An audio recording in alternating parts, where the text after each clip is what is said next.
अब ये कौन सा पार्सल आ गया? कल भी तुम्हारे पास नया पार्सल आया था। अरे स्किन केयर मंगवाया है, तुम्हें पता है 50% ऑफ चल रहा था, मंगवा लिया। हैश कुछ भी मंगा लो, कुछ भी लगा लो, लगोगी तुम ऐसी ही। हाँ पता है शक्ल नहीं बदलेगी, लेकिन स्किन केयर तो कर ही सकती हो ना, स्किन अच्छी हो जाएगी। हैश तुम्हें पता है तुम महीने में ना 8 से 10 हज़ार रुपये खर्च करती हो, और फिर भी तुम्हारे फेस का होना कुछ नहीं है। मुझे देखो, एक साबुन यूज़ करता हूँ और तुमसे अच्छी स्किन है मेरी, और तुमसे गोरा भी हूँ। अरे हर बात पे इतनी बहस क्यों करने लग जाते हो तुम? और मैंने बोले तुम्हें साबुन से मुंह धो। जब भी मैं कुछ मंगवाती हूँ ना, तब भी तुम कुछ ना कुछ बोलने लग जाते हो। तुम कुछ भी मंगवाओ, मैं तुम्हें कुछ बोल रही हूँ क्या? मैं तुमसे कोई बहस नहीं कर रहा हैश, मैं सिर्फ और सिर्फ फैक्ट्स बता रहा हूँ। एक बात बताऊँ, तुम अपने फेस पे जितना पैसा लगाना है ना लगा लो, होना तुम्हारा कुछ है नहीं, रहोगी तुम काली की काली ही। तुम जितना स्किन केयर लगा लो उससे कुछ भी नहीं होने वाला है, तो बेहतर ये होगा कि तुम ये खर्चे करना बंद कर दो। मुझे भी पता है कि मैं एकदम से कोई गोरी नहीं हो जाऊंगी, लेकिन फिर भी मैं स्किन केयर प्रोडक्ट्स इसलिए लगाती हूँ क्योंकि अपनी स्किन का ध्यान तो रखना चाहिए ना। और अपनी स्किन का ध्यान रखना कौन सी गलत बात हो गई?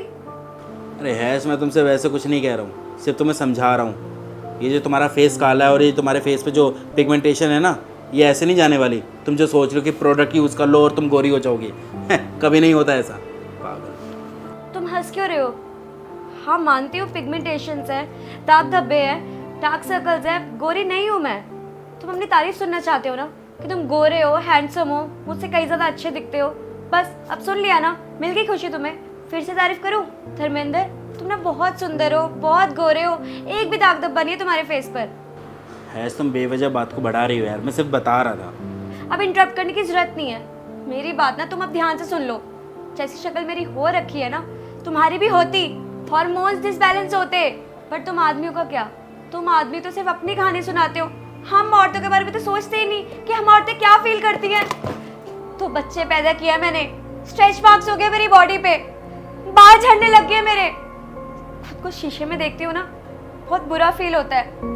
उससे ज्यादा पता है क्या फील होता है? तुम्हारी ये बातें, हर बात मुझे ये रियलाइज करवाते हो ना कि मैं ऐसी दिखती हूँ, वो बहुत बुरा लगता है। पर तुम्हें पता है, हम औरतों के नसीब में ना यही लिखा हुआ है कि हमें शादी के बाद इस तरह ही ट्रीट किया जाएगा। और अब तो हो गया ना शादी को टाइम, अब तुम्हें मैं थोड़ी पसंद आऊंगी, अब तो तुम्हें बाहर की लड़कियां पसंद आएगी, अपने ऑफिस की कलीग्स पसंद आएगी, है ना? पर अब तो मैं बेकार हो गई हूँ, लेकिन इसमें मेरी क्या गलती है? और अब जब मैं थोड़ा बहुत अपने ऊपर ध्यान देने लगी हूँ तो तुम उसमें टोक देते हो। मुझे टाइम कहाँ मिलता है अपने बारे में सोचने का? बच्चों को देखती हूँ, तुम्हें देखती हूँ, इस घर को देखती हूँ।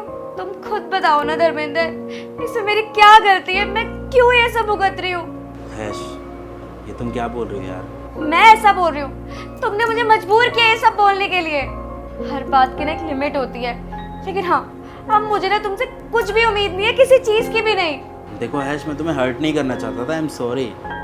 वाह, पहले हर्ट कर दो, बुरा फील करवा दो, उसके बाद सॉरी बोल दो, एक वर्ड में खत्म।